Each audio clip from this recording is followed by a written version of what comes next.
Assalamualaikum warahmatullahi wabarakatuh. Bismillah, alhamdulillah, wassalatu wassalamu ala rasulillah wa ala alihi wa sahbihi wa man tabi'ahu wa walah. Rabbi shrah li sadri wa yassir li amri wa hlul 'uqdatam min lisani yafqahu qawli. Pada hari ini kita sambung kuliah CQ 261 Islam dan pengurusan alam sekitar. Bab yang keempat berkenaan dengan prinsip pengurusan alam sekitar berdasarkan kepada fiqh al-awlawiyat. Al-fiqhul awlawiyat, fiqh itu adalah kefahaman, al-awlawiyat adalah keutamaan ataupun afdaliyat. Jadi hasil daripada pembelajaran ini, insya-Allah para pelajar akan dapat menjelaskan beberapa konsep fiqh awlawiyat, fiqh keutamaan, dan kemudian mampu menghurai kepentingan fiqh awlawiyat dalam pengurusan alam sekitar. Jadi fiqh keutamaan ini dipopularkan oleh Syekh Dr. Yusuf Al-Qaradawi hafizahullah, seorang tokoh ulama di Mesir yang sekarang ini menetap di Qatar. Dia telah menjadikan karya Imam Ghazali dan Ibn Qayyim sebagai rujukan utama dalam menghasilkan idea fiqh keutamaan ini. Jadi apakah sebelum pada kita masuk kepada bagaimana menguruskan alam sekitar berdasarkan kepada fiqh keutamaan ini, kita perlu tahu dulu definisi fiqh awlawiyat ini. Apakah maksud fiqh? Seperti sedia maklum, fiqh itu adalah kefahaman. Kefahaman terhadap sesuatu hukum, kefahaman terhadap sesuatu teks yang membawa kepada mampunya seseorang ulama itu ataupun mujtahid mengistinbat hukum, mengeluarkan hukum. Adakah dia harus, adakah dia wajib, adakah dia sunat ataupun dia haram dan sebagainya. Hukum taklifiyah yang 5 itu. Adapun maksud kepada al-awlawiyat pula ialah keunggulan, keutamaan, kepentingan yang utama. Ya. Jadi kita nak tahu mana yang lebih utama berbanding yang utama. Semuanya nak perlu. Tetapi manakah keperluan yang lebih mendesak berbanding banyak-banyak keperluan tersebut. Semua orang perlukan pendidikan, tapi pendidikan sudut apa yang paling diperlukan oleh manusia pada hari ini sebagai contoh. Jadi itu maksud kepada al-awlawiyat, maksud kepada keutamaan. Baik. Objektif, maksad ataupun tujuan syariah ini ialah bertujuan untuk mendatangkan maslahah kepada manusia. Segala perintah-perintah Allah Ta'ala adalah berbentuk kebaikan, yang memberi kebaikan duniawi dan ukhrawi kepada seseorang Islam, seseorang manusia. Segala larangan-larangan Allah Ta'ala dan Rasulnya mengandungi keburukan yang ianya boleh membawa, sekiranya dilakukan, akan membawa kemudaratan kepada manusia, kepada orang Islam. Sebagai contoh, pengharaman kepada arak. Diharamkan walaupun dia mempunyai sedikit kebaikan, manfaat daripada arak itu, tetapi disebabkan keburukan yang besar, maka diharamkan kepada manusia supaya manusia terhindar daripada sebarang keburukan dan kerosakan. Ini adalah objektif ataupun tujuan daripada syariah yang diturunkan oleh Allah Ta'ala kepada Rasul sallallahu alaihi wasallam, yang hari ini wajib kita imani, wajib kita amalkan, wajib kita laksanakan dalam kita membangunkan sebuah negara, sebuah negeri yang insya-Allah akan seperti diimpikan dalam Al-Quran sebagai baldatun tayyibatun wa rabbun ghafur, sebuah bandar, sebuah negara yang baik dan mendapat keampunan daripada Allah Subhanahu wa Ta'ala. Baik, apabila berlaku sebarang pertembungan apabila berlaku pertembungan antara banyak maslahah, banyak kebaikan, buat ini pun baik, buat itu pun baik, ini pun baik, ini pun baik, belajar pun baik, bekerja pun baik, tidur pun baik, makan pun baik. Jadi apakah yang patut kita lakukan? Dengan kata lain, apabila berlaku pertembungan antara dua maslahah sebagai contoh, ataupun banyak maslahah, maka yang manakah yang perlu kita utamakan? Dalam Islam, dalam masalah masalih dan mafasid ini, dia terbahagi kepada 3 perkara. 3 perkara. Yang pertama, ad-daruriyat. Perkara-perkara yang darurat, yang mesti kena buat, yang tidak boleh tidak. ya, sangat-sangat mendesak, yang sekiranya apabila ditinggalkan ia akan membawa kepada kemusnahan dan kehancuran. Itu adalah dikategorikan sebagai ad-daruriyat. Ini ada 5 perkara. Ada 5 perkara, ya. Hifzu ad-din, menjaga agama; hifzu al-mal, menjaga harta; hifzun nafs, menjaga nyawa; kemudian hifzul muru'ah, menjaga kehormatan ataupun menjaga nasab, ya. Dan yang terakhir ialah menjaga akal, hifzu al-aqal. Maka atas dasar 5 perkara itu dianggap sebagai perkara-perkara yang darurat, yang tidak boleh tidak, wajib dijaga. Wajib dijaga, termasuk dalam daruriyat. Ya, wajib dijaga akal kita daripada kerosakan, daripada menjadi gila, daripada menjadi mabuk, daripada menjadi tidak siaman. Wajib dijaga agama kita daripada kesesatan, daripada kesyirikan, daripada kekufuran. Wajib dijaga harta kita daripada sebarang pembaziran, daripada dicuri orang, daripada semua, daripada perkara-perkara yang hasil yang haram dan sebagainya.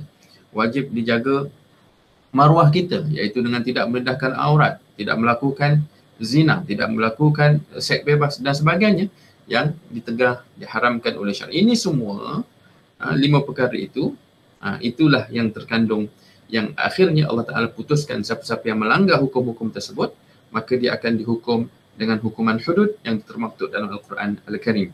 Bagi orang yang murtad, keluar daripada Islam, maka hukum dia dibunuh, dipancung. Bagi orang yang berzina, maka hukum dia sama ada disebat 100 kali ataupun dengan direjam sehingga mati. Bagi orang yang mencuri, kadarnya, ada kadar yang tertentu, dan dia adalah mencuri dan ada datangkan dengan saksi yang cukup, maka dipotong tangannya. Bagi orang yang minum arak, maka dia disebat 40 kali sebatan. Kemudian datang pada peringkat Umar Al-Khattab, ditambahkan kepada 80 kali sebatan. Bagi orang yang menuduh zina, qadhaf, ini tujuan untuk menjaga nasab, untuk menjaga maruah, maka dihukum dengan tuduhan qadhaf dengan 80 kali sebatan. Ini semua adalah termasuk dalam perkara-perkara ad-daruriyat.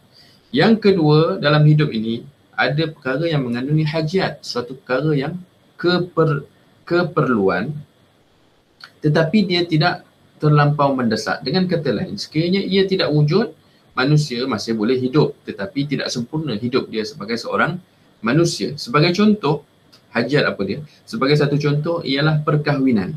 Manusia berhajat kepada seorang lelaki, berhajat kepada wanita untuk menyempurnakan segala keinginan nafsunya, dicurahkan kepada perkara yang halal, yang dituntut oleh syarak, yang akibat daripada itu, akibat daripada perkahwinan seorang lelaki dan perempuan itu akan terhasil, akan lahirlah satu zuriat, yang daripada zuriat itu akan mengimarahkan, akan menghidupkan, akan mentadbir, akan mengurus, akan melaksanakan segala tuntutan-tuntutan Al-Quran dan As-Sunnah seperti yang termaktub, yang diperintahkan dalam agama kita. Dan yang ketiga, dalam hidup ini terdapat apa yang dinamakan sebagai at-tahsiniyat. At-tahsiniyat ini adalah perkara-perkara yang melengkapkan, menyempurnakan, yang menambahkan lagi keselesaan seseorang. Aksesori lah, kita katakan dia sebagai aksesori tambahan lagi, mencantikkan lagi tahsiniyat itu. Sebagai contoh, kalau kita azan tanpa menggunakan mikrofon, ya, orang dengar, tapi boleh dengar 10 meter, 20 meter. Tetapi apabila kita menggunakan mikrofon dan kemudian kita gunakan speaker kita naikkan, dan peranan hasil daripada speaker itu ataupun mikrofon itu, dia akan menyebabkan boleh jadi sampai 2 km, 3 km orang akan dengar laungan azan. Lalu apabila mereka mendengar azan itu diserukan, orang pun akan dapat datang dan mengetahui telah masuk waktu dan sebagainya. Ini dinamakan sebagai at-tahsiniyat. Jadi menggunakan mikrofon itu ketika azan termasuk dalam tahsiniyat. Termasuk dalam tahsiniyat itu sebagai salah satu contoh isunya. Ya. Ini 5 peringkat daruriyat tadi saya dah sebutkan. Menjaga agama, menjaga nyawa, menjaga akal fikiran, menjaga maruah, menjaga harta. Cuma dari segi susunan dia, adakah menjaga akal itu lebih utama berbanding menjaga maruah? Dari segi susunan agama dulu. Kemudian nyawa, ya. Jaga nyawa. Kemudian menjaga akal ataupun maruah. Ulama ada khilaf pendapat. Ada yang mengatakan bahawa menjaga maruah itu lebih utama berbanding menjaga akal.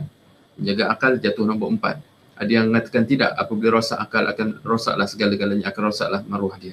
Sebab itu diletakkan pada nombor yang ketiga. Tapi kalau sekiranya kita fikirkan dari sudut amalinya, praktikalnya, sebagai contoh, apabila seseorang diberi seorang wanita, dia duduk di satu rumah, di rumah dia tiba-tiba datang seorang penyamun, datang seorang perompak dan penyamun, kemudian rompak rumah dia.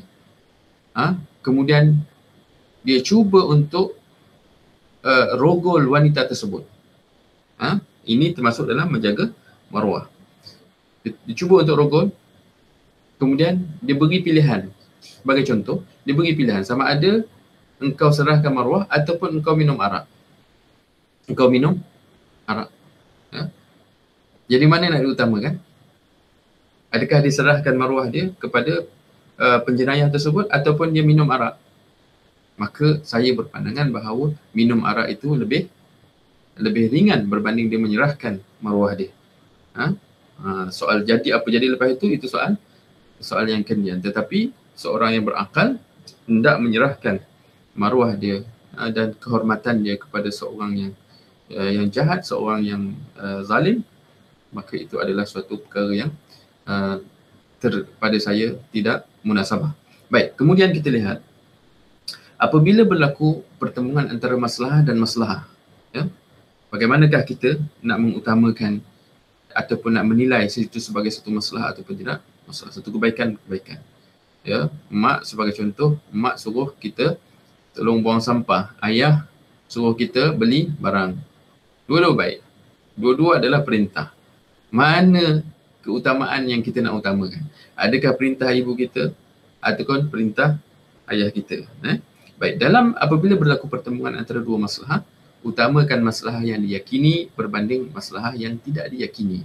Oh, rupa-rupanya ayah kita tadi suruh beli barang tadi ialah barang yang ada mengandungi mudarat. Apa dia? Suruh beli ikan dan suruh beli rokok. Nampak?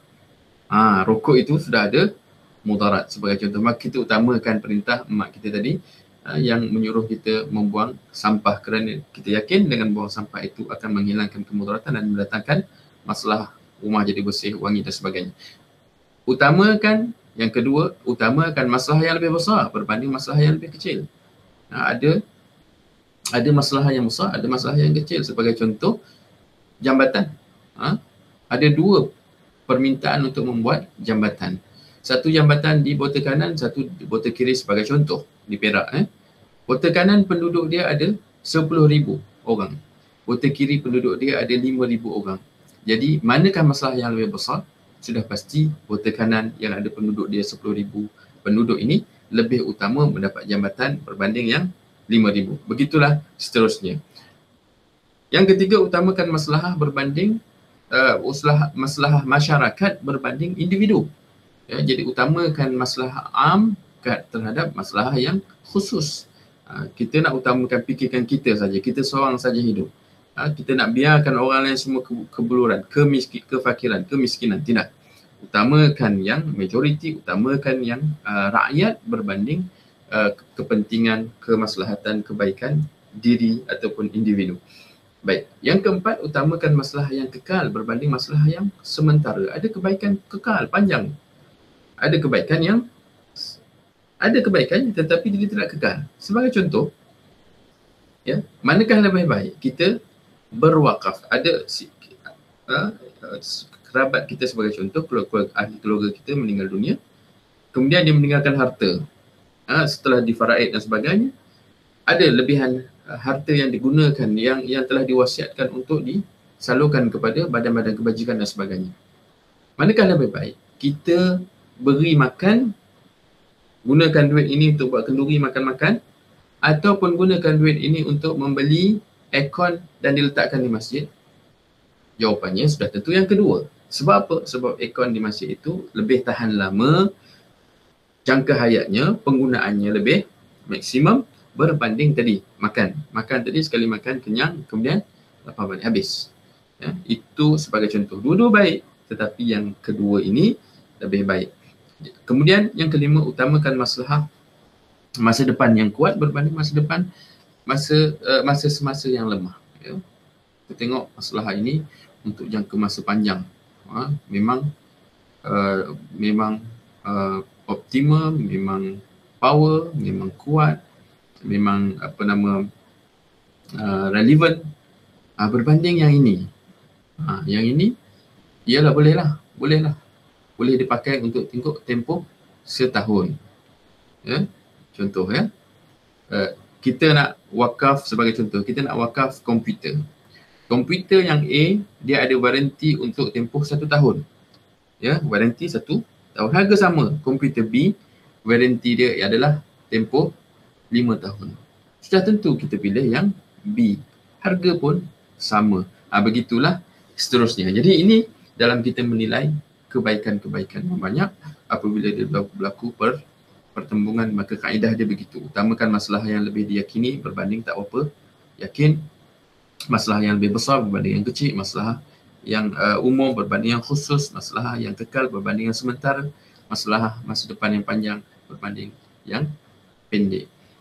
Baik, kemudian keutamaan dalam perkara yang diperintahkan. Ya. Nak utamakan dalam perintah-perintah Allah Subhanahu Wa Taala dan Rasulnya ini ada banyak.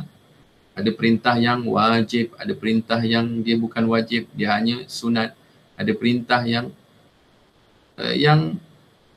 perintah yang berbentuk harus. Dia bukan wajib, bukan sunat dan bukan haram. Perintah haram tu bukan perintah lah, itu larangan. Dia bukan wajib dan bukan sunat. Apa jatuh kepada apa? Harus. Ya. Perintah supaya makan. Asal kepada makan ini harus. Dia akan jadi sunnah bila berbuka puasa. Akan jadi wajib bila sudah nak mati tak makan, ya, mogok makan sampai nak mati dah, tak, pada ketika itu haram mogok dan wajib dia makan untuk menyelamatkan nyawa dia. Jadi dalam perintah-perintah yang begitu banyak dalam Al-Quran dan Sunnah Nabi SAW ini, kita lihat, satu, utamakan yang asas, yang usul, maksudnya yang teras, berbanding yang cabang, berbanding yang furu'. Jadi kalau yang teras ini, dalam Islam ini, teras dia ialah akidah, berkaitan dengan tauhid. Utamakan itu dulu. Ya. Soal Islam dan kufur dulu. Utamakan yang menjaga akidah dulu, berbanding soal menjaga sunat-sunat ketika berwuduk, baca wajib bismillah, mulakan dengan tangan kanan dan sebagainya. Mana lebih utama dijaga? Ni dulu. Yang pertama dulu, yang berkait dengan usul dia dulu, iaitu berkait dengan akidah, berbanding menjaga yang furu'. Yang kedua, utamakan yang fardu dulu. Fardu maksudnya yang wajib berbanding yang sunat.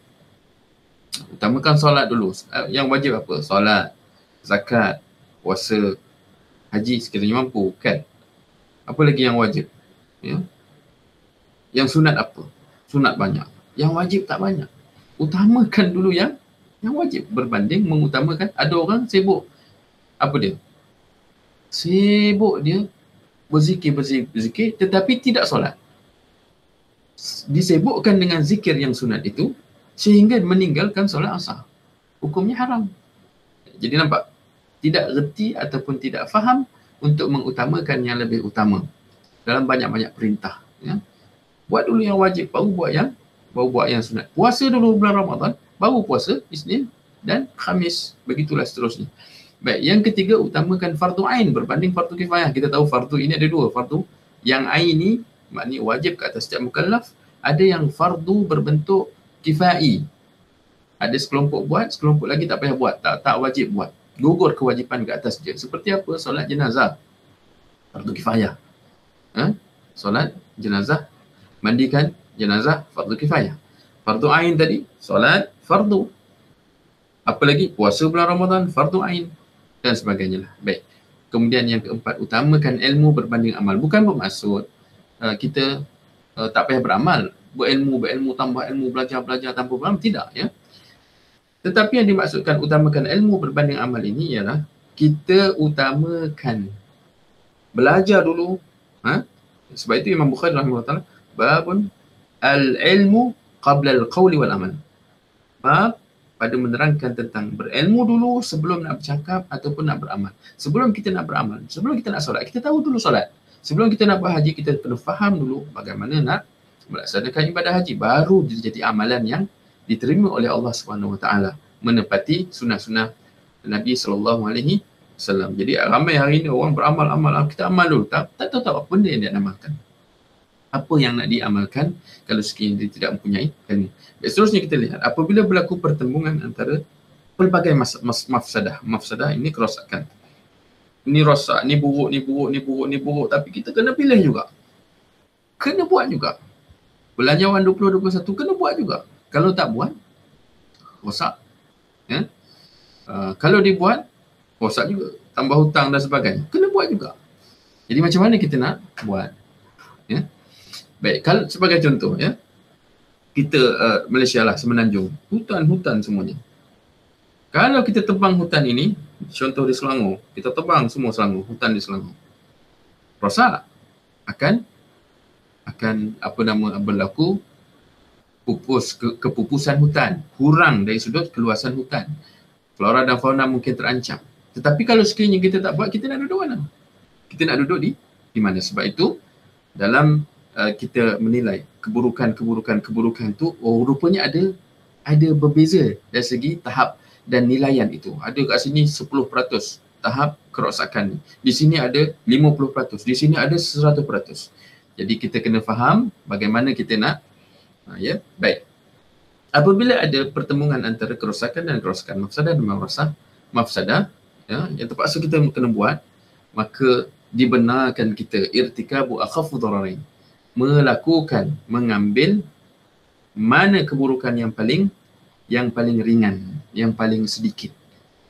Ya, dalam banyak keburukan tu yang terpaksa terpaksa, tapi cari mana yang paling sedikit sekali kerosakannya dan keburukannya. Itu kaedah dia ya. Itu kaedah dia. Apabila bertembung antara dua kerosakan, antara banyak kerosakan, cari kerosakan yang paling sedikit. Baik, apabila berlaku pertemuan antara kerosakan dengan kerosakan dua, ni buruk, ni buruk. Ya. Kaedah dia bagaimana? Kaedah dia ialah ya, darul mafasid muqaddamun min jalbil masalih. Ini apabila berlaku pertembungan antara maslahah dan mafsadah. Bukan mafsadah dengan mafsadah. Apabila bertembung antara kebaikan dan kerosakan. Bertembung dua. Ya. Mana kita nak buat? Ya, kalau kita buat, kita akan dapat 10 bilion. Kalau kita tak buat, kita akan jadi miskin. Kalau kita buat, jadi kaya. Tak buat, kita akan jadi papa kedana. Mana nak buat? Mana kita nak buat ke tak buat? Ya, sebagai contoh.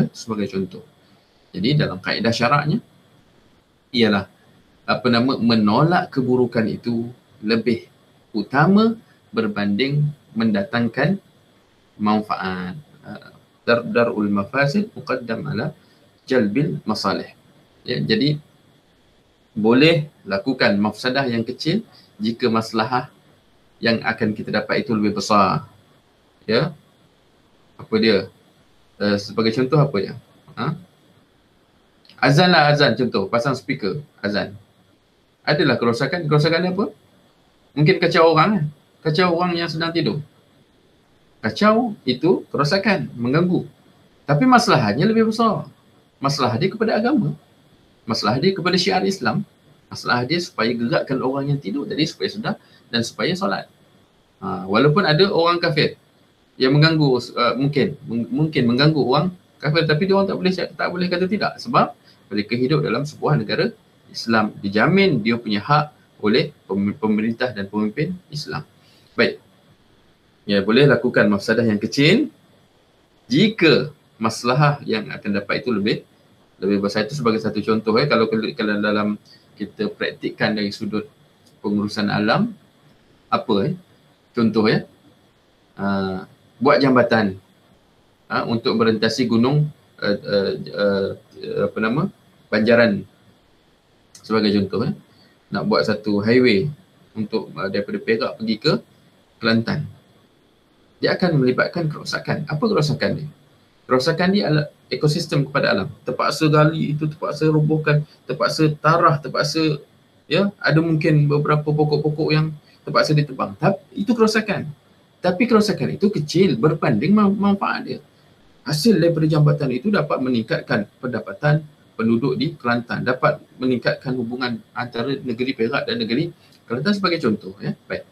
Boleh melakukan mafsadah yang bersifat sementara untuk mendapatkan masalah yang kekal. Rosaknya tadi buat jambatan tadi tu sementara, lepas tu pulih balik. Dibiarkan kita tu tanam balik dan sebagainya. Masalah dia kekal, jambatan tadi tu kekal. Begitu. Jangan tinggalkan masalah yang pasti kerana mafsadah yang tidak pasti. Tak boleh. Jangan tinggalkan kebaikan yang pasti kita akan dapat kerana kita takut satu kerosakan yang belum jelas akan rosak benda itu. Tak pasti lagi. Kalau macam tu memang tak akan adalah innovation. Inovasi. Takut nanti rosak, nanti terbakar. Jangan buat. Benda tak pasti terbakar ke tak bakar, rosak tidak rosak. Buat dulu. Bila buat jadi. Alhamdulillah, jadilah kereta terbang sebagai contoh. Baik, ini antara seterusnya kita masuk kepada slide yang seterusnya. Berkenaan dengan stopkan dulu.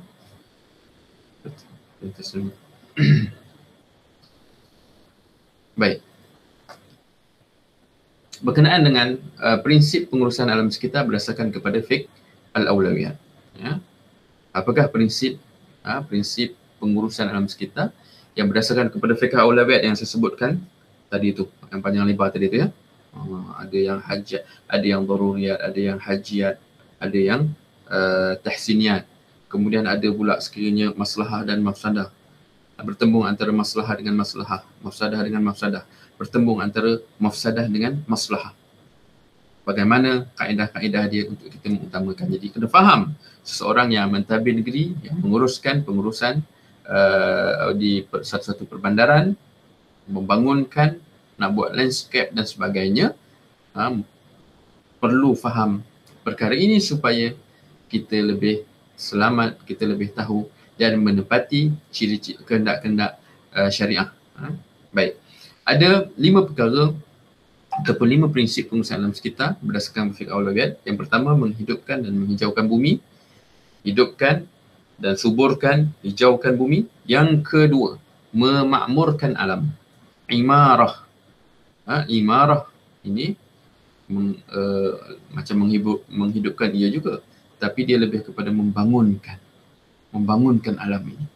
Dia dah cantik, tapi sebab kita nak duduk dan kita nak selesa, dan supaya kita lebih dapat manfaat daripada alam yang semula jadi ini, maka kita makmurkan, kita bangunkan alam ini. Kita buat telefrik sebagai contoh, kabel yang berentasi satu sungai.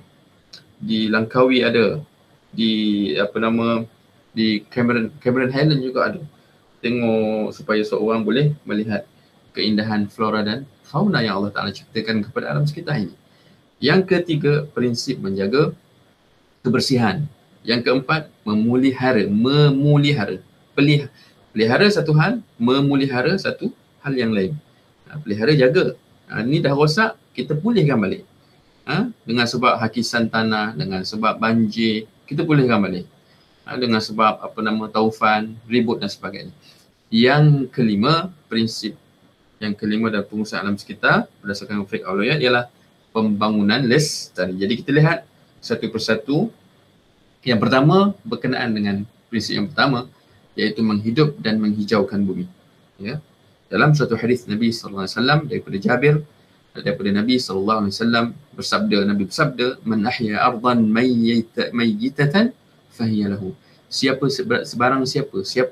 yang menghidupkan tanah yang mati, bumi yang mati, kontang yang tak ada apa, yang tidak ada tanaman, tidak ada hasil dan sebagainya, maka tanah itu adalah miliknya.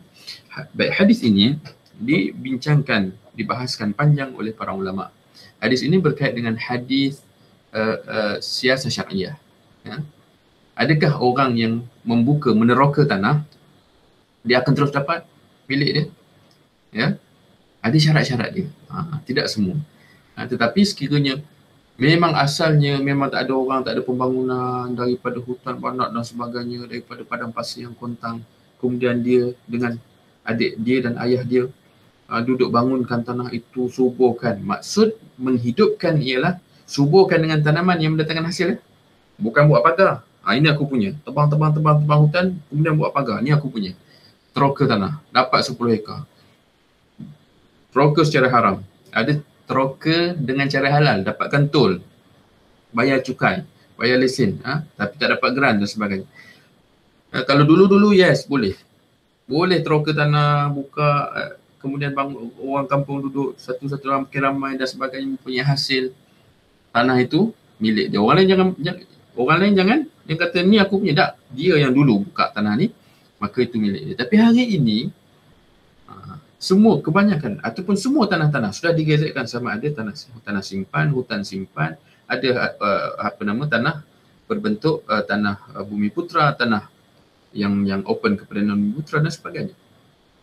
Jadi hari ini tanah milik yang bukan dimiliki oleh individu adalah milik kerajaan. Jadi apa-apa pencerobohan, apa-apa yang atas dasar nak kata amalkan hadis ni, perlu minta kepada keizinan daripada pemerintah. Kalau pemerintah kata yes, dibenarkan untuk tempoh 2 tahun dengan syarat bayar cukai, maka 2 tahun lah. Kalau dia kata boleh dan boleh dapat, minta lagi bayar duti, cukai ini, cukai peparitan, cukai ukur dan sebagainya, dapat tanah, dapat geran, maka dapatlah. Sekiranya kerajaan tidak benarkan, maka tidak benarkan. Jadi pencerobohan hari ini yang berlaku pada kita ialah pencerobohan hutan-hutan, menyebabkan habis pokok-pokok, habis binatang-binatang tempat tinggal mereka, rosak kepada, berlaku kerosakan kepada air, sumber air, air terjun dan sebagainya, tercemar dan sebagainya. Jadi, tapi nak kata hadis ini ialah siapa-siapa yang membangunkan tanah itu, suburkan, hidupkan dengan tumbuh-tumbuhan yang mendatangkan manfaat, yang mendatangkan hasil, mendatangkan buah-buahan. Itu maksud hadis ini. Baik, ya. Galakan. Kemudian dalam hadis yang lain, Nabi SAW sebutkan, man ahya ardan mayyitatan falahu fiha ajrun wa ma akalahu al-awafi fahuwa lahu sadaqah. Siapa-siapa yang menghidupkan bumi yang mati, kontang, yang tidak ada hasil, yang semak samun dan sebagainya, maka dia akan mendapat pahala. Pahala apa? Pahala daripada tumbuhan tanaman tadi. Kalau dia tanam pisang, mengeluarkan hasil, kemudian tak sempat dia nak tebang, tiba-tiba monyet dah makan, maka dia akan dapat pahala. Binatang yang makan, burung yang makan. Ataupun orang yang kelaparan, lalu tengok banyak sangat buah buah apple ni, lalu lapar, makan sebiji. Dia bukan mencuri, nampak macam mencuri lah. Dalam mazhab Hanbali dibenarkan, dia benarkan kalau sekiranya dia kelaparan, terdesak, ataupun dia orang musafir dan dia melalui satu ladang tanaman yang begitu luas, dia ambil kadar dia. Jangan dia ambil kemudian dia dalam kuantiti yang banyak kemudian dia jual dan sebagainya, itu sudah mencuri, itu sudah haram, ya. Tapi untuk keperluan dirasa sikit, tidak menjadi kesalahan dalam mazhab Hanbali. Baik. Man ahya ardan mayyitatan falahu fiha ajrun wa ma akalahu al-awafi fa huwa lahu sadaqah. Nampak? Jadi kita jangan lokek untuk bercucuk tanam. Tanam pokok-pokok yang mendatangkan hasil, yang boleh dimakan, yang boleh mendatangkan kehidupan kepada makhluk-makhluk yang hidup seperti manusia dan juga binatang. Baik, dalam surah Ar-Rum, Allah Ta'ala berfirman, falam yasiru fil ardi fayanzuru kaifa kana aqibatu alladhina min qablihim kanu ashadda minhum quwwatan wa atharu al-arda wa amaruha akthara mimma amaruha wa ja'atuhum rusulun bil bayyinat fama kana Allah liyadhlimahum walakin kanu anfusahum yadhlimun. Poin daripada ayat surah Ar-Rum ayat 9 ini ialah, ya, kanu ashadda minhum quwwah.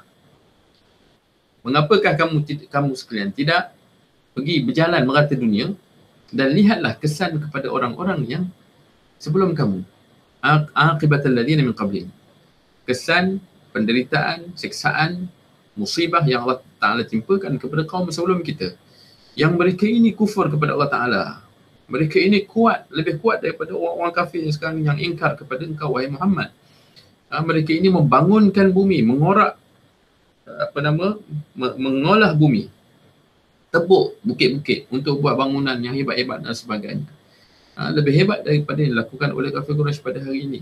Waja'athum rusuluhum, kemudian datanglah kepada mereka rasul-rasul, utusan Allah Ta'ala dengan keterangan-keterangan bahawa Allah Ta'ala ini esa, Allah Ta'ala ini tidak boleh disekutukan, tidak boleh sembah lain selain pada Allah Ta'ala, tidak boleh mengharap melainkan kepada Allah, tidak boleh meminta melainkan kepada Allah Ta'ala, tidak boleh bertakut melainkan kepada Allah Ta'ala dan sebagainya. Diorang enggan beriman kepada para rasul yang diutuskan oleh Allah Subhanahu Wa Ta'ala. Fama kana Allah, kemudian turun kepada mereka azab. Maka kita kena tahu bahawa Allah Ta'ala tidak menzalimi mereka, tetapi mereka menzalimi diri mereka sendiri dengan sebab kekufuran dan kejahatan yang mereka lakukan. Jadi poinnya ialah amaruha, orang-orang dulu walaupun mereka kafir, mereka membangunkan tanah ini, membangunkan bumi ini, memakmurkan, ya, dengan binaan, dengan tanaman, dengan kehidupan, ya, ternakan dan sebagainya. Baik, jadi habis poin yang pertama iaitu menghidupkan dan menghijaukan bumi, ya. Jadi bismillah, alhamdulillah, wassalatu wassalamu ala rasulillah wa ala alihi wa sahbihi wa man tabi'ahu wa wala. Rabbi shrah li sadri wa yassir li amri wahlul 'uqdatam min lisani yafqahu qawli. Jadi kita sambung lagi kepada poin yang kedua berkenaan dengan 5 prinsip asas pengurusan alam sekitar berdasarkan kepada fiqhul awlawiyat.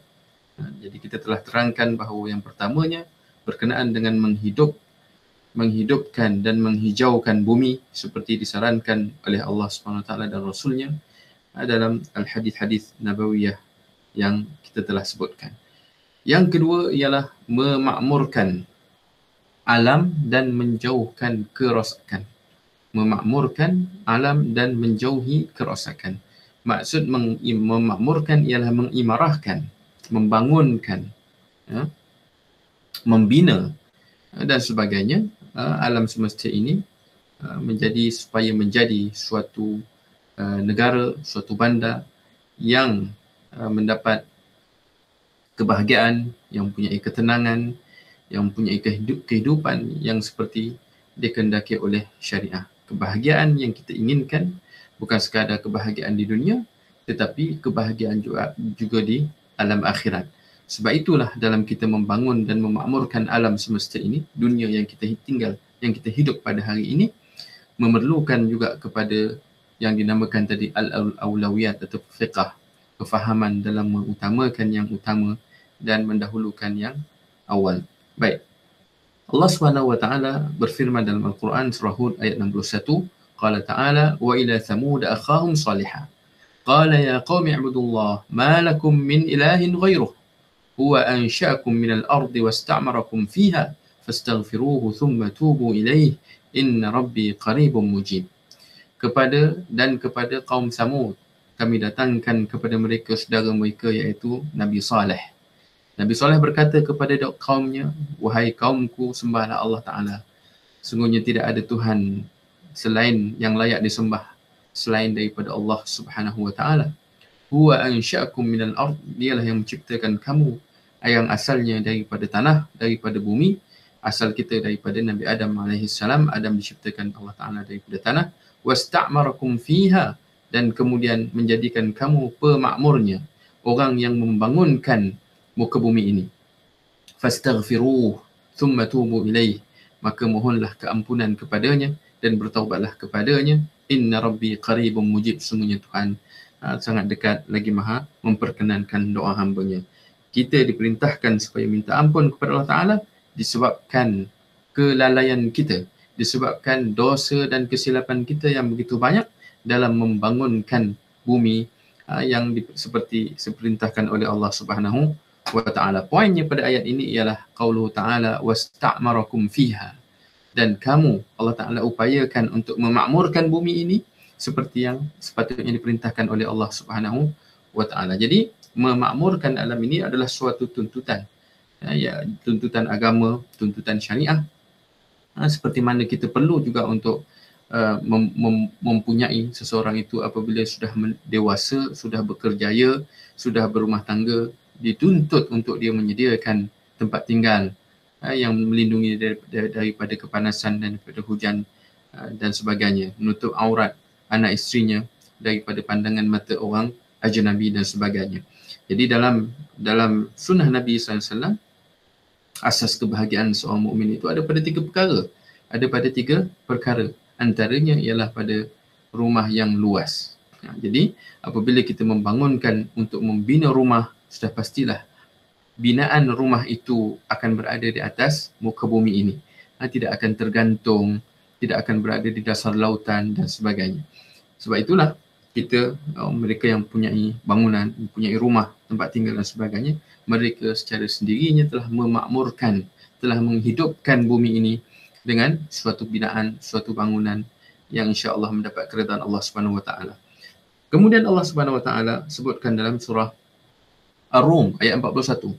Qauluhu ta'ala, "Dhahara al-fasadu fil barri wal bahri bima kasabat aydin nas liyudhiqahum ba'd alladhi 'amilu la'allahum yarji'un."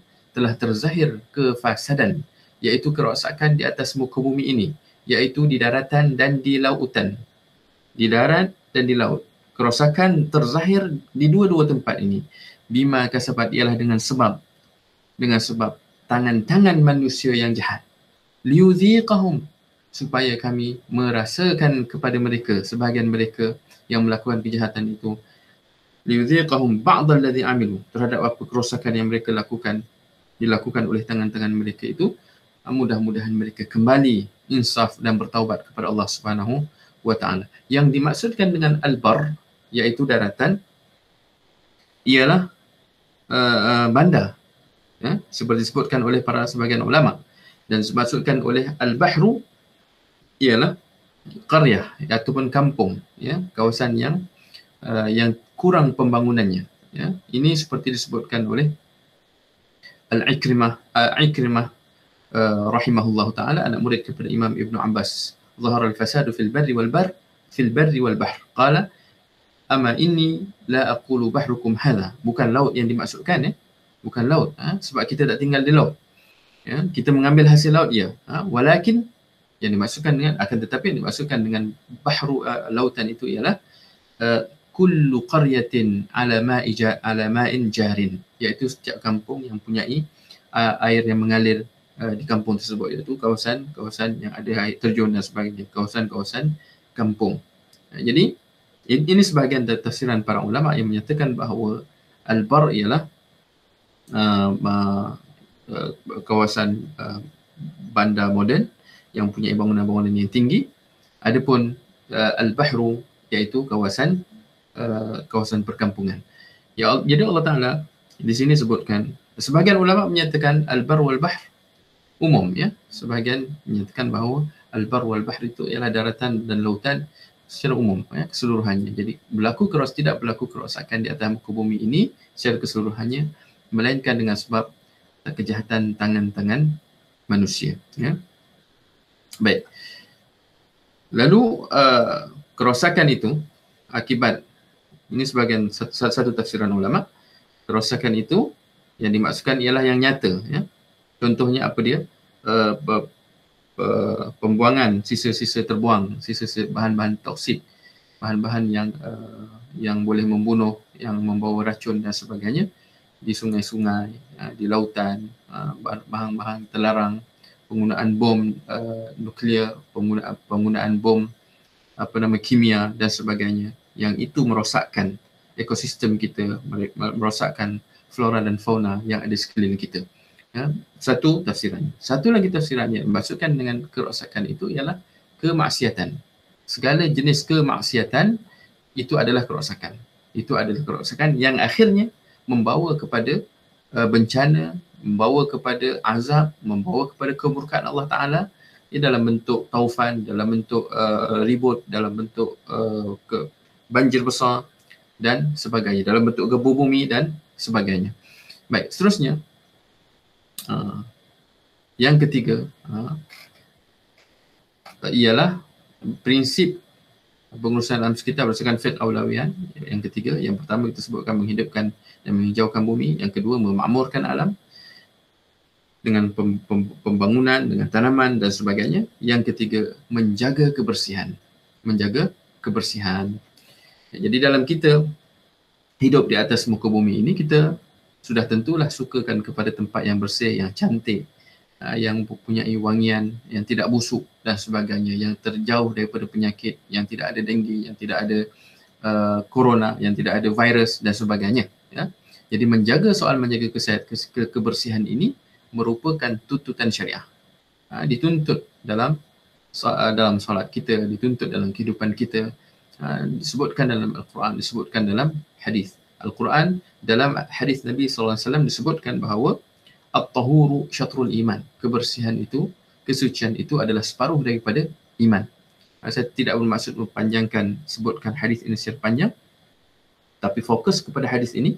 Selepas Nabi SAW sebut at-tahuru syatrul iman walhamdulillah tamla'ul mizan wa subhanallah walhamdulillah tamla'ani atau tamla'u ma baina as-samawati wal ardi was-salatu nurun was-sadaqatu burhan was-sabru dhiya'un wal qur'anu hujjatan laka aw 'alaik hujjatan laka aw 'alaika kullun nasu yaghdu fa nafsuhu fa mu'tiquha aw mubiquha.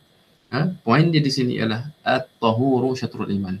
Menjaga kesucian, kebersihan itu adalah separuh daripada iman. Soal kebersihan ini dia mempunyai dua. Satu, kebersihan dalaman maknawi, ya, ataupun kebersihan maknawi, kebersihan dalaman, iaitu kebersihan jiwa kita, jantung hati kita daripada kekufuran, daripada syirik, daripada kefasikan, daripada kemunafikan dan sebagainya. Bersih hati kita daripada nifak, daripada sum'ah, daripada riak, daripada bersih daripada dengki, hasad dan sebagainya, penyakit-penyakit dalaman yang tidak nampak. Yang paling besar sekali penyakit dalaman ini ialah syirik. Penyebab kepada pemisah antara syurga dan neraka. Iman ini adalah penyebab kepada seorang masuk syurga ataupun masuk neraka. Orang yang ada iman ke dalam syurga, orang yang tidak ada iman iaitu ada syirik dan kekufuran, dia akan masukkan oleh Allah Ta'ala dalam api neraka, wa'alaizubillah. Jadi itu soal kebersihan yang pertama, iaitu al-ma'nawi, yang tak nampak, kebersihan dalaman. Ada kebersihan yang luaran ataupun dinamakan sebagai kebersihan hissi. Hissi inilah yang kita sebutkan ini, iaitu kebersihan pakaian, kebersihan tempat tinggal, kebersihan alam sekitar, kebersihan dalam rumah dan sebagainya, sekeliling kita. Kebersihan ini juga dituntut untuk kita melakukan ibadah kepada Allah Ta'ala, untuk kita solat. Tidak boleh, sebagai contoh, tidak boleh kita membaca Al-Quran di tempat-tempat yang kotor. Antara tempat yang kotor itu ialah di dalam tandas, walaupun tandas kita bersih. Ini berkait pula dengan kemuliaan kalam Allah SWT, Al-Quran Al-Karim. Jadi, menjaga kebersihan ini adalah salah satu prinsip awliya yang wajib diutamakan. Prinsip dalam kita menguruskan alam sekitar ini wajib diutamakan dalam kita membuat pembangunan ataupun kita menguruskan suatu-satu negeri ataupun satu-satu bandar ataupun satu-satu negara. Sebab itulah soal kebersihan ini juga berkait dengan soal kesihatan. Jadi dia memerlukan kepada suatu dana, satu peruntukan yang besar untuk menguruskan soal kumbahan-kumbahan najis, soal sampah-sampah sarap yang perlu dilupuskan dengan cara yang sepatutnya, yang tidak membawa kepada penyakit, yang tidak membawa kepada pencemaran bau, pencemaran alam sekitar. Baik. Kemudian kita lihat Nabi SAW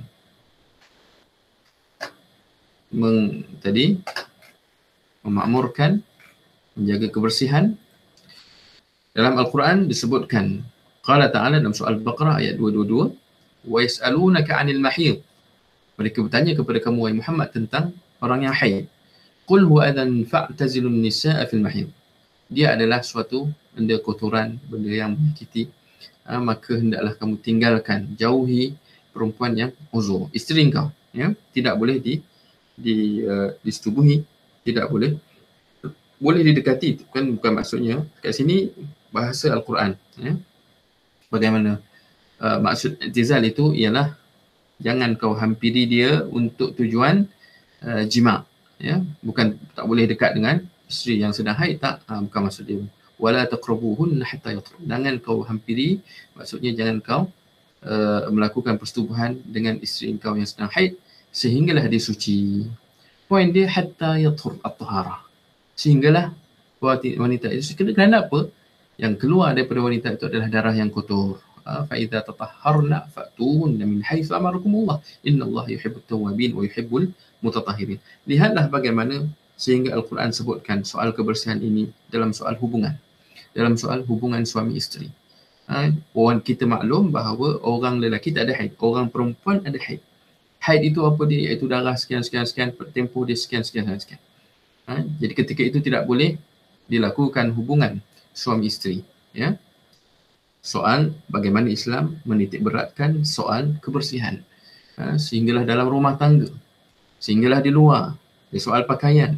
Yang tadi soal dalaman dan sebagainya. Seperti contoh lain soal khitan. Anak dalam hadis Nabi SAW sebutkan khamsun minal fitrah. 5 perkara termasuk dalam fitrah. Apa dia? Iaitu berkhitan bagi orang lelaki. Apa lagi? Iaitu cabut bulu ketiak. Apa lagi? Wa qasrus syarib, iaitu menipiskan misai bagi orang lelaki. Ya. Lagi wa taqlimul adhafir, dan potong kuku. Ini semua adalah contoh-contoh yang ada dalam hadis Nabi SAW, menunjukkan bahawa Islam ini agama yang bersih, bukan sahaja dalamannya, i'tiqadnya, bahkan luarannya juga. Menitik beratkan soal kebersihan. Baik, kemudian dalam Al-Quran juga disebutkan dalam soal Mudaththir wa thiyabaka fatahhir, perintah kepada Rasulullah SAW supaya membersihkan pakaiannya apabila menghadap Allah, apabila sedang beribadah kepada Allah Ta'ala. Tak boleh kita salat dalam keadaan pakaian kita menanggung najis, pakaian yang sudah terkena kencing dan sebagainya. Soal ketika kencing juga ditunjukkan bagaimana nak jaganya kita daripada najis, daripada perkara yang mengotorkan pakaian kita. Ya, jangan, Nabi SAW sebutkan, jangan apabila kencing seorang itu, jangan dia kencing ketika mana melawan angin. Orang lelaki melawan angin, kencing melawan angin. Angin tiup ke sini, kita kencing. Angin akan tiup dan menyebabkan air kencing terkena pada pakaian kita. Dalam satu hadis Nabi SAW, marra biqabraini, lalu Nabi dan para sahabat melalui 2 perkuburan. 2 perkuburan ini, yaqul Nabi SAW, Nabi kata, amma ahaduhuma, dua-dua sedang diazab. Ya. Nabi kata, dua-dua sekarang ini sedang diazab oleh Allah Ta'ala. Wa ma yu'adzabani fi kabir, dan dua-duanya diazab bukan sebab dosa yang besar sangat. Bala innahuma la kabir, bahkan pada pandangan orang tak besar, tapi sebenarnya dosa besar. Amma ahaduhuma fa innahu la yastatiru minal baul, salah seorangnya diazab dengan sebab tidak sucikan diri dia daripada selepas daripada kencing, daripada najis air kencingnya. Wa ammal akharu fa innahu yamshi bin namimah, yang keduanya kerana dia melakukan adu domba, melaga-lagakan orang Islam dan sebagainya, menyebabkan pergaduhan. Poinnya ialah, lihat, sehinggalah bahayanya sekiranya kita tak sucikan anggota badan kita daripada najis. Soal kencing tadi perlu dibersihkan, soal pakaian kita perlu diperhatikan, suci, lagi suci daripada perkara-perkara yang boleh membawa kepada batalnya solat ataupun tidak diterimanya ibadah kita ketika tawaf, ketika haji dan sebagainya. Poin yang keempat, ya, prinsip yang keempat ialah memelihara alam sekitar. Memelihara alam sekitar. Apa maksud memelihara? Iaitu memulihkan semula alam yang telah rosak. Pelihara, menjaga sebelum berlaku kerosakan, sebelum ditimpa penyakit. Pelihara. Memelihara ialah memulihkan semula yang telah dirosakkan tadi dengan sebab kita membuat bangunan yang tinggi, yang telah dirosakkan tadi dengan sebab kita membina jambatan yang panjang, yang berentasi gunung ganang, lautan dan sebagainya, perlu dipulihkan semula. Kalau tadi kita telah manfaatkan kayu-kayu balak untuk pembangunan kita, untuk membina rumah, untuk membina perabot dan sebagainya, untuk membina kapal dan lain-lain, Kita tanam semula kayu-kayu balak itu supaya ada penggantinya. Supaya dia subur semula, supaya dia elok semula seperti asal. Bukan tak boleh langsung, tetapi perlu kepada pemeliharaan, memelihara alam sekitar. Allah Subhanahu Wa Taala sebut dalam surah Al-A'raf ayat 56, "Wala tufsidu fil ardi ba'da islahiha wad'uuhu khaufan wa tama'an inna rahmatallahi qaribun minal muhsinin." Dan janganlah kalian semua melakukan kerosakan di atas muka bumi selepas ia sudah diperbaiki, diperelokkan oleh Allah Subhanahu Wa Taala. Dah rosak tadi, diturunkan hujan oleh Allah Taala, dibersihkan daripada segala kekotoran, kemudian disuburkan daripada kematian, dihidupkan semula tumbuh-tumbuhan yang telah kita racun, yang telah kita cantas, yang telah kita tebang dan sebagainya, tumbuh-tumbuhan yang lain dan sebagainya. Kemudian Allah Ta'ala perintahkan kepada kita, wad'uuhu khaufan wa tama'an, dan berdoalah, memintalah kepada Allah Ta'ala dalam keadaan kau rasa takut kepadanya daripada azab Allah Ta'ala, wa tama'an, dan kau berkehendak kepada pahalanya, berkehendak kepada syurga Allah Subhanahu Wa Taala, berkehendak kepada rahmat Allah Taala, berkehendak kepada apa yang disediakan oleh Allah Taala kepada orang yang melakukan kebaikan. Inna rahmatallahi qaribun minal muhsin, sungguhnya rahmat Allah Taala itu sangat-sangat hampir kepada orang yang melakukan kebaikan. Poinnya, wala tufsidu fil ardi ba'da islahiha, jangan melakukan kerosakan selepas dipulihkan. Alam ini sama ada kita pulihkan, cuba usaha memulihkan, ataupun Allah Ta'ala pulihkan secara semula jadi. Mengikut yang sunnah Allah Ta'ala yang telah ditentukan. Ini terbunuh, dimakan oleh harimau, ada penggantinya, Kemudian datang yang lain. Begitulah ekosistem alam yang telah disusun cantik oleh Allah Ta'ala. Jadi kita jangan nak bunuh semua binatang-binatang buas. Babi kita bunuh seluruh babi di atas muka bumi ini, tak boleh. Hukumnya haram. Tidak diperintahkan kita untuk membunuh sekalian babi-babi di atas muka bumi ini. Melainkan apabila turunnya Nabi Isa AS, maka ketika itu antara tugas Nabi Isa selepas membunuh Dajjal, dia akan membunuh sekalian babi-babi di atas muka bumi ini. Maka pupuslah babi. Dia akan diperintahkan juga untuk menghancurkan salib-salib. Maka tidak ada salib langsung di atas muka bumi. Dan dihapuskan juga jizyah. Ini soal apa yang dibawa poinnya ialah tadi, kita tidak diperintahkan untuk membunuh semua lalat. Bukan kerja kita. Tak mampu pun kita untuk membunuh lalat, walaupun pada zahirnya ia membawa kepada penyakit dan sebagainya. Wa idza tawallaw sa'a fil ardi liyufsida fiha wa yulkal hartha wan nas wallahu la yuhibbul fasad. Apabila mereka berpaling, surah Baqarah ayat 205, apabila orang-orang yang fasik, orang-orang yang jahat itu berpaling pergi daripada engkau wahai Muhammad, mereka berusaha di atas muka bumi melakukan bencana, melakukan kerosakan, membinasakan tanaman dan keturunan. Tak boleh. Ini tak boleh. Sehinggalah kita dalam peperangan melawan kelompok-kelompok yang melakukan kerosakan. Apa dia? Kelompok orang kafir yang menyerang negara Islam sebagai contoh, wajib kita mempertahankannya. Tetapi kita tidak boleh, tidak dibenarkan antara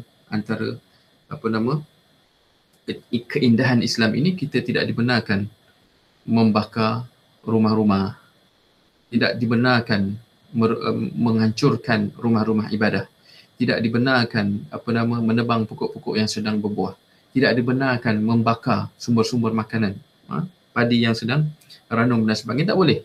Sebab itu adalah salah satu di antara perkara yang dilarang oleh Allah Ta'ala sehingga kan dalam peperangan. Jadi antara adab peperangannya begitu dalam Islam. Lihat bagaimana Islam menghormati. Tetapi berbeza dengan orang kafir. Mula mereka masuk Perancis ketika mana menyerang Libya ke Tunis. Apa dia buat? Dia akan bakar tempat gedung-gedung simpanan makanan orang Islam. Dia tebang semua, dia hancurkan, dia bakar padi-padi, dia gantung gandum-gandum dan sebagainya, supaya untuk melumpuhkan orang Islam. Diruntuhkan bangunan-bangunan, masjid-masjid dan sebagainya, dibakar. Ini tidak dilakukan oleh orang Islam. Orang Islam ada adabnya, ada etikanya sekalipun dalam peperangan. Wal baladu tayyibu yakhruju nabatuhu bi'izni rabbih walladhi khabutha la yakhruju illa nakida kadzalika nusarriful ayat liqaumin yashkurun. Baik, kemudian kita lihat Yang terakhirnya ialah berkenaan dengan pembangunan lestari. Pembangunan lestari, maksud membangunkan dengan cara lestari. Lestari ini ialah pembangunan yang atau pembangunan ataupun suatu kemajuan dengan meraihkan suatu pembangunan dengan yang meraihkan sudut pemeliharaan dan pemuliharaan alam kita daripada sebarang kemusnahan. Kita sedia maklum tadi, memelihara dan memelihara. Pelihara dan pulihkan balik. Jaga dan pulihkan yang dah rosak. Tak sempat terjaga tadi, kita dah terpaksa rosakkan dengan sebab untuk masalah yang tertentu, kita pulihkan semula. Jadi pembangunan lestari ini mestilah seimbang dari sudut flora dan fauna, dari sudut manfaat hasilnya untuk manusia dan lain-lain. Perlu sesuai. Jangan diletakkan suatu kampung yang saiznya 10 km kali 10 km, kat situ ada lebih kurang 1 juta penduduk. Tak boleh. Tidak sesuai. Ya. Tak sempat orang nak bernafas. Mudah untuk berjangkit penyakit. Mudah untuk berlaku longgokan sampah dan sebagainya. Akan berlaku banyak kerosakan, akan berlaku banjir kilat dan sebagainya. Jadi, kita dalam membangunkan negara, bandar, membangunkan kampung, membangunkan negeri, perlu kepada pembangunan yang seimbang. Yang lestari itu tadi, memelihara soal flora dan fauna, memulihkan apa yang telah dirosakkan oleh sebahagian kita. Baik. Jadi dia mempunyai 5 poin asasnya, iaitu apabila satu pembangunan itu terdiri berlandaskan kepada pembangunan yang lestari tadi itu, maka dia akan berkait dengan 5 perkara asas. Apa dia? Iaitu yang pertama, tempat tinggal. Tempat tinggal. Yang kedua, tempat pembangunan lestari ini bangun di atas muka bumi ini, di atas suatu tanah ini, di atas satu bandar ini, dia adalah tujuan untuk menyimpan sisa-sisa buangan. Yang ketiga, menyimpan dan menapis air. Yang keempat, tempat untuk pengeluaran hasil pertanian dan ternakan. Yang kelima, alat bersuci dan tayamum. Yang keenam ialah untuk sumber sedekah. Jadi pembangunan yang lestari tadi masih lagi mempunyai tanah, masih lagi mempunyai tumbuh-tumbuhan yang menjadi sebab kepada kita menjadi untuk oksigen, sumber oksigen dan sebagainya, yang masih lagi meraihkan soal kehidupan di dalam laut dan sungai, yang menjadi sumber pertanian, hasil daripada penternakan dan sebagainya. Jadi semua itu tujuannya dia akan menjadi satu tempat tinggal kita di atas muka bumi. Jangan fikir tempat tinggal kita ini di planet Marikh. Tak perlu. Sebab tempat kita di atas muka bumi ini, dunia ini. Ini yang perlu kita urus. Ini yang perlu kita disebutkan sebagai khalifah. Wa qala rabbukal malak inni ja'ilun fil ardi khalifah. Khalifah di atas muka bumi ini, bukan di tempat planet-planet yang lain. Kalau kita lihat, Adam AS dan Hawa asalnya menghuni syurga, kemudian diturunkan, dikeluarkan oleh Allah Ta'ala ke atas muka bumi ini daripada zuriat Nabi Adam dan Hawa lah. Maka lahirlah kita yang mempunyai berbagai-bagai rupa paras, mempunyai warna kulit yang berbagai, mempunyai bahasa yang pelbagai. Kemudian dunia ini juga, alam ataupun bandar ataupun negeri yang kita duduk ini juga adalah menjadi tempat menyimpan sisa-sisa buangan. Jadi sisa-sisa buangan tu simpan kat mana? Simpan di udara? Tak. Biarkan di atas muka bumi? Tidak. Tanam. Lupuskan.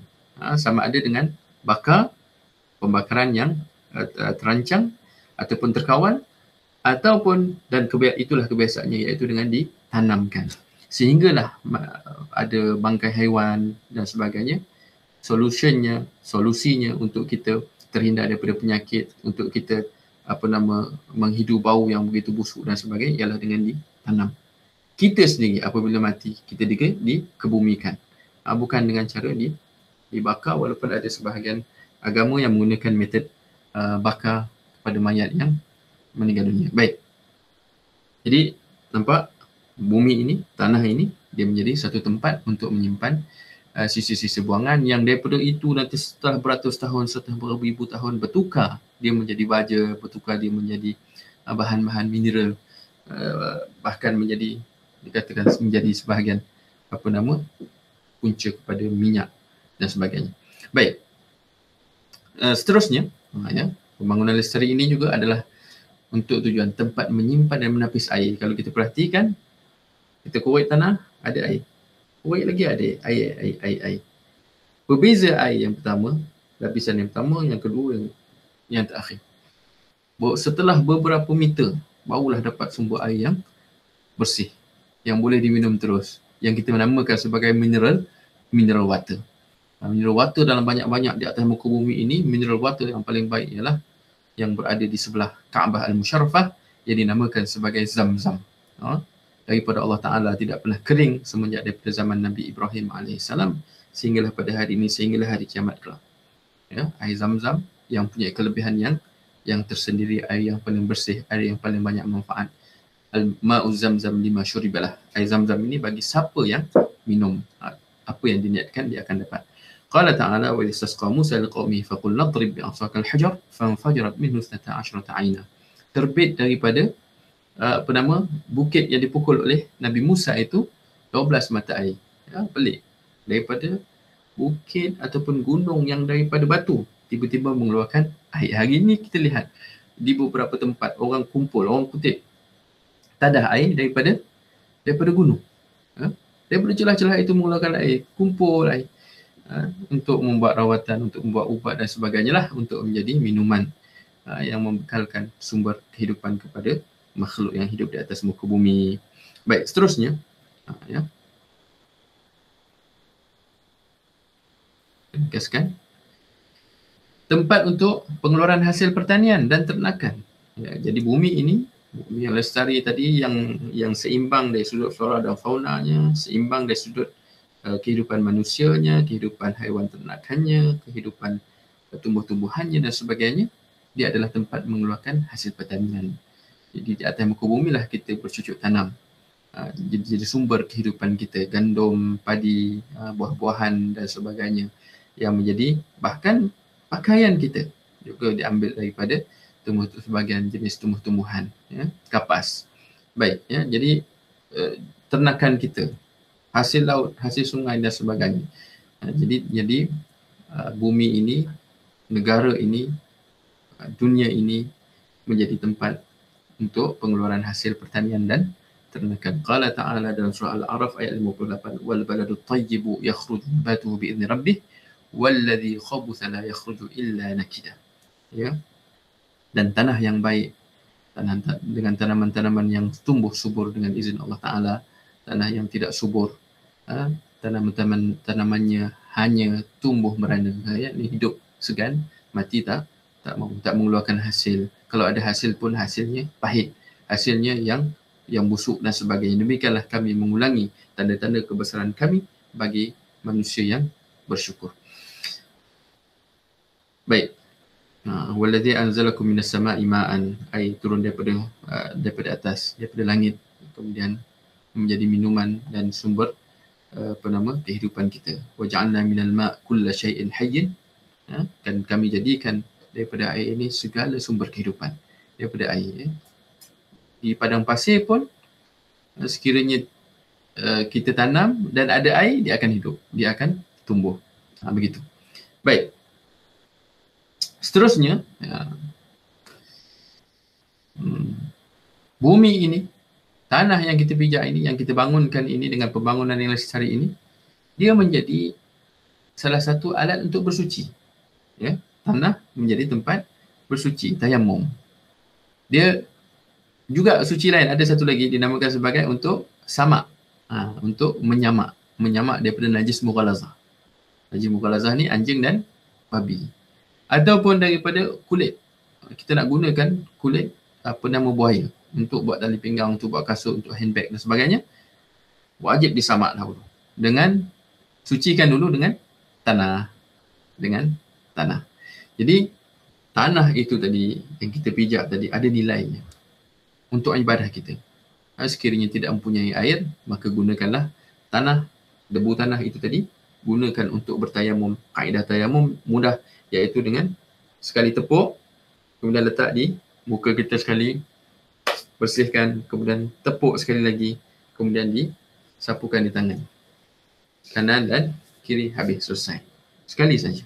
Ya, jangan kau ambil debu di kereta engkau, kenderaan, ataupun debu di dalam bas dan sebagainya. Itu sudah mengambil mudah ataupun mempermudah-mudahkan agama sehingga menjadi orang zindik. Ulama kata sesiapa yang mempermudah-mudahkan agama, maka dia menjadi faqad tazandaqa, maka dia telah menjadi zindik. Zindik tak ada agama. Jadi agama ini mudah, tapi jangan dipermudah-mudahkan. Ambil yang mudah, keringan yang dibenarkan oleh Allah. Tayamum daripada tanah yang bersih, yang suci, yang kering, debu itu daripada debu yang kering itu, tanah yang kering itu tadi tu, kita gunakan untuk bertayamum. Dalil ini dalam Quran surah Al-Ma'idah ayat 6. Boleh baca sendiri ya. Idza qumtum ila shalah wa in kuntum marda aw ala junub. Tayamum ini bukan hanya dalam keadaan tidak ada air. Kadang-kadang apabila kita sakit, ada air tapi kita sakit, tak boleh nak gunakan air. Doktor tak sarankan kita gunakan air, maka kita bertayamum.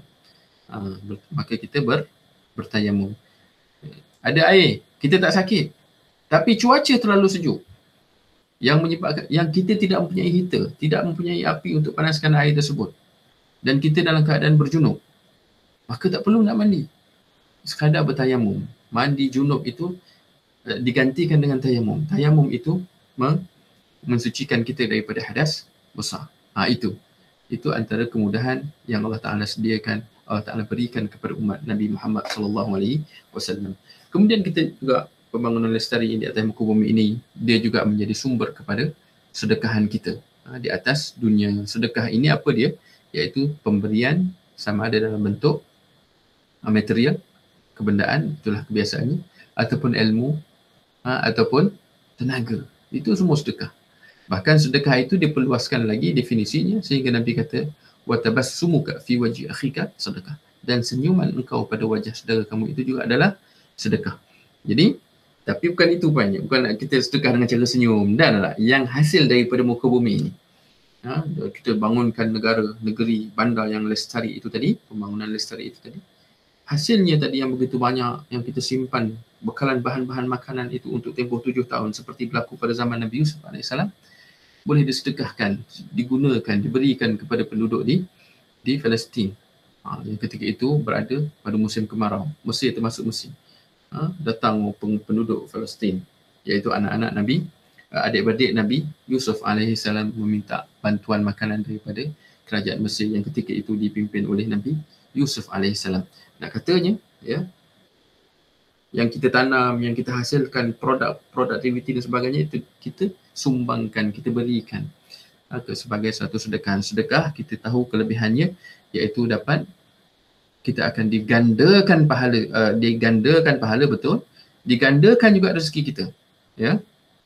Dan yang paling hebat lagi ialah dia menjadi benteng kita, membentengi kita daripada azab api neraka Allah Subhanahu wa taala. Yaqulu Nabi SAW dalam satu hadis, ma min muslim yaghrisu gharsan aw yazra'u zar'an fayakulu minhu tayrun aw insanun aw bahimatun illa kana lahu bi sadaqah. Tidak ada seorang muslim menanam satu tanaman ataupun letakkan butir biji untuk ditanam, kemudian tumbuh subur hidup, mengeluarkan hasil, kemudian dimakan oleh burung ataupun manusia ataupun binatang ternak, melainkan dia akan menjadi sedekah kepada orang yang menanam.